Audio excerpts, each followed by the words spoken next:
sit at the front of the class while the teacher presents the next topic of the week. You and your classmates frantically take notes, knowing that later you will need them for the upcoming test.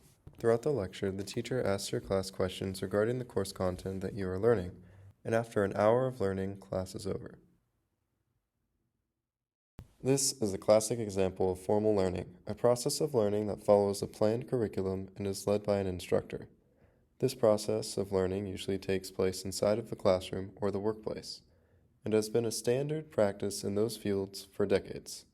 Formal learning has many strengths but tends to disallow certain aspects of student freedom because it is such a guided process. Recently, educators have searched for other methods that are centered around the student having more authority of how they learn. This other approach to student learning is called informal learning, and it not only allows the student to choose how they learn, but strengthens the student's knowledge through experiences outside of the classroom.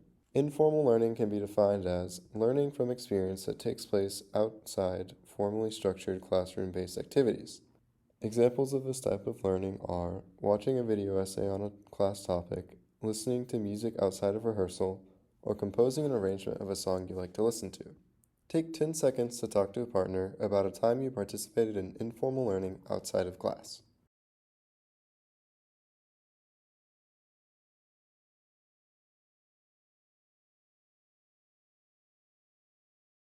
Informal learning aims to enhance student motivation, enjoyment, and skill acquisition in music lessons. Informal learning in a classroom setting can take many forms. The main goal of this method is to let the students have informal experiences in learning in which they discover new ideas on their own, and the instructor acts as a guide or facilitator of the process. In NAFME's Reimagining Music Education, Embracing Informal Learning by Anand Lee, Lee explains that as teachers, it is important to recognize the constant informal interactions students have outside of class. Whether it be watching a TV show or reading a book, these informal interactions are constant in the everyday life of students. By recognizing these events, it can help educators reshape their in-school lessons to echo those experiences, resulting in a greater motivation towards learning. Here is a music classroom example of informal learning. The teacher tells the students that they will have to put on a concert in a couple months and decides to split the class into 3 groups: marketers, planners, and performers. Each group is told they must work together to create a concert that the community will want to go to. The teacher then sets aside class time each day for the groups to meet up and work on creating a concert together. The performers pick the theme of the concert and the music they want to perform, rehearsing together and getting a feel for the music. Through this process, they engage in group learning. As described in Green's book, Music Informal Learning and the School, A New Classroom Pedagogy, group learning is learning that occurs more or less unconsciously or even accidentally, simply through taking part in the collective actions of the group. This includes unconscious or semi-conscious learning during music making, through watching, listening to, and imitating each other. It also involves learning before, during, and after music making, through organizing, talking, and exchanging views and knowledge about music, such as deciding who will play what, sharing ideas about chords, rhythms, or melodies, swapping parts, seeking each other's opinions, and so on. So as the performers are working in a group, the marketers and planners learn about how to plan and produce a concert, something the students may know nothing about. This process of discovery is a key element of informal learning as it provides the students with multiple experiences of learning.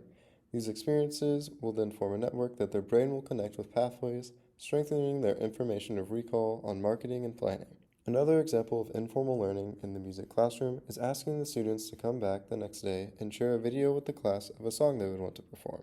Unlike the last example, this one has more guidelines on what the student is doing but still allows the student to do most of the work for learning.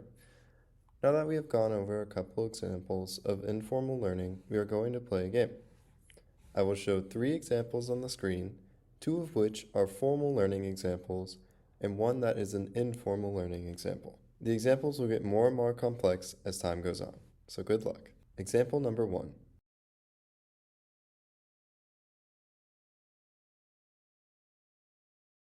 If you guessed improvising a riff to a song you like by ear, you would be correct. Example number 2.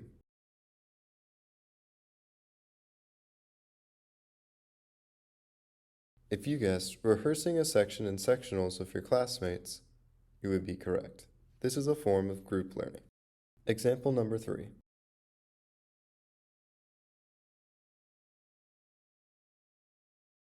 If you guess learning from the bass section leader how to sing a segment, you would be correct. That last example may have been trickier to guess because, like group learning, it is another one of Green's subsets of informal learning. Green's study showed that when students received instruction from their classmates, they tended to have a different reaction than when the teacher gave instruction.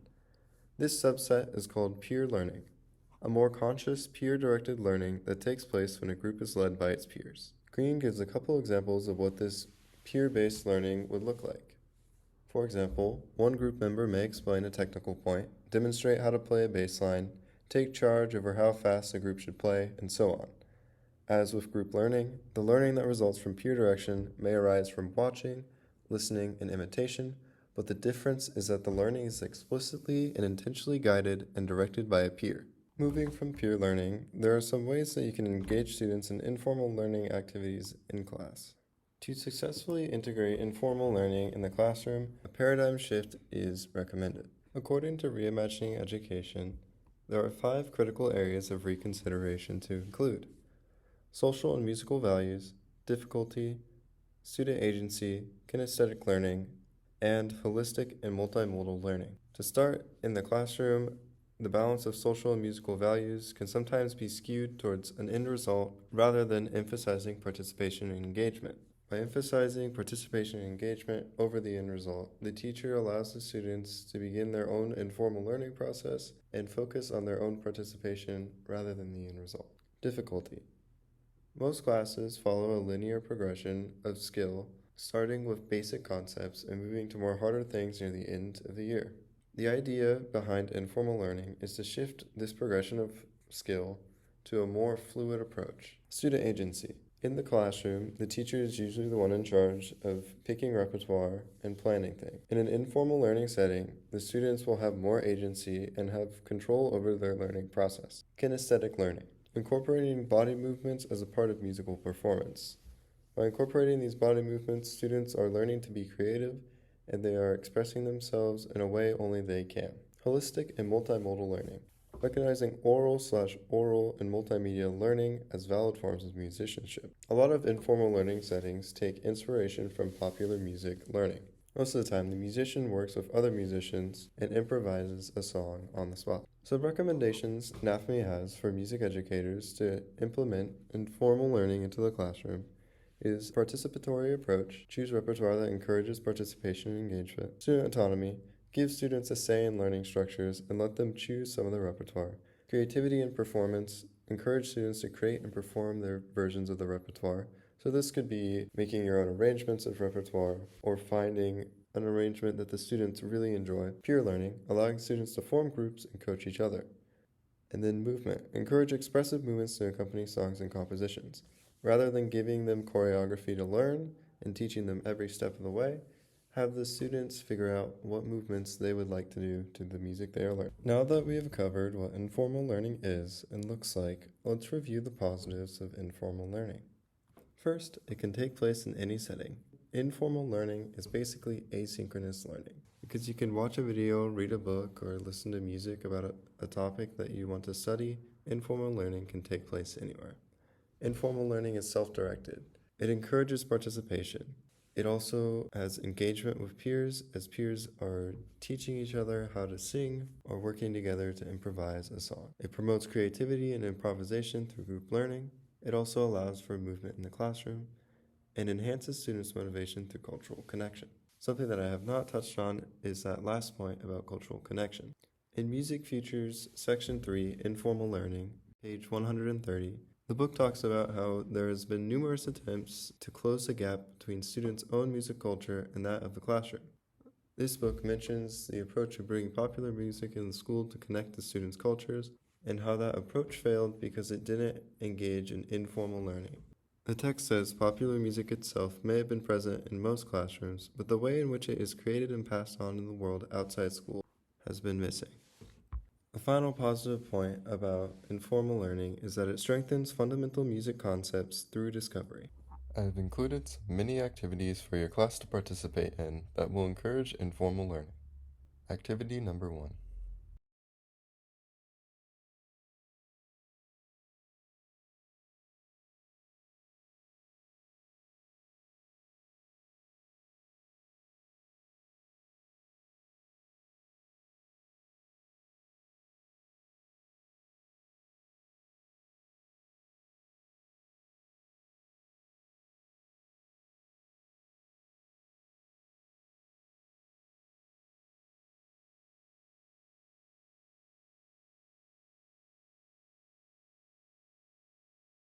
Activity number 2.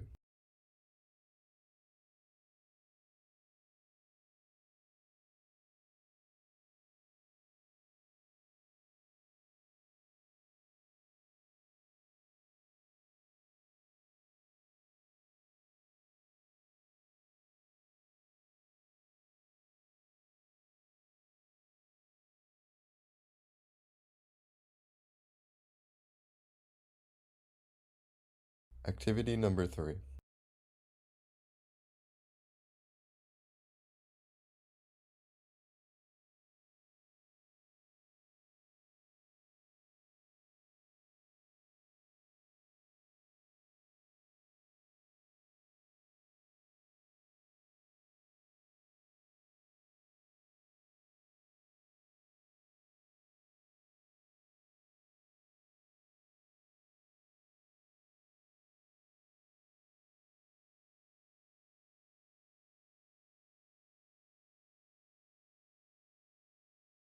Activity number 4.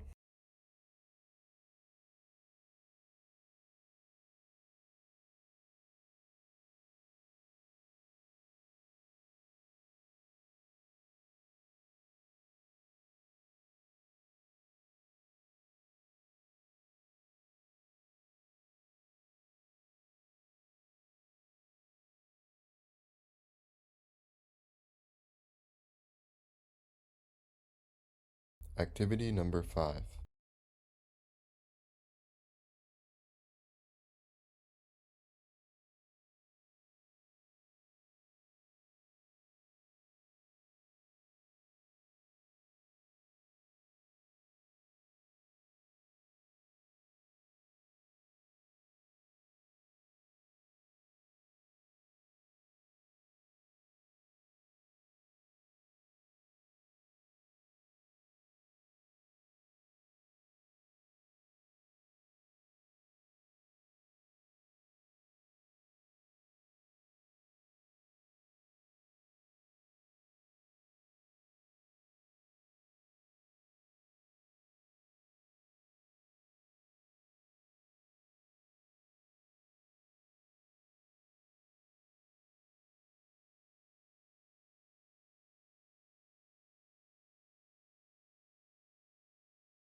Across the board, informal learning can be a very powerful tool in motivating your students and connecting them with education, but it still has some drawbacks. Since the student has to take direction in their own learning, this may be hard for students that struggle with motivation or are easily stressed out and given too much freedom. My Writing 121 teacher had an amazing solution to this problem. For every essay in the class, he would let the students choose whatever prompt they wanted, which, at times, was difficult.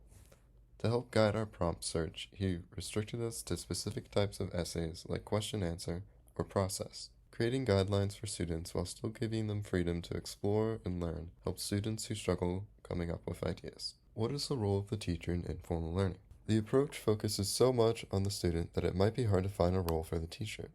Generally, in an informal approach, the teacher is on the sidelines acting as a guide and facilitator. This can be very different from formal teaching, and thus teachers might feel they are missing something. To remedy this, the teacher can have a checklist of goals they hope to see their students reach through the learning process. Here is an example of what goals a teacher might want the students to reach. Overall, I think informal learning is a very important method for the future of education. As educators, it is important that we can connect what we do to the lives of our students so that they can continue their lifelong journey of learning. Informal learning acts as a lens with which we can see our students express their musical enthusiasm. And through that lens, we can watch our students create an ecosystem tailored to their learning. Thank you.